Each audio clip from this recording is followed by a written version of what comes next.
siguro sisimulan ko yung aking pagbati sa inyo. Ready na ba yung makinusulat ko niya? Joke lang, wala ako.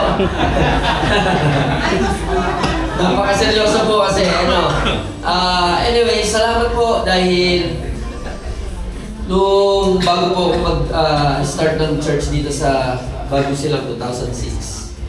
Sila po yung nakilala ko rito. Sila Pastor Phil, sila Pastor Alan. So, kilala ko ni Pastor Per. Pero nagkikita-kita na kami dito. So, dati pinapasyalan nila ako. Tapos matagal kami hindi nagkikita ulit. And then, kinunik ulit ni Lord. At sabi sa akin, punta ka dito. Siyempre, dahil nga sila yung mga naunang kong kilala, yung respeto po natin. So, Bishop, maraming salamat. At least, buhay ka pa po, naririnig niyo yung mga phrases na sinasabi sa inyo. So, yan po ay magdadagdag ng hamon at dugtong ng buhay. Kasi ibig sabihin, ito na po pala yung mga labors of your work. I believe the Lord has a big blessings na prepare niya sa iyo.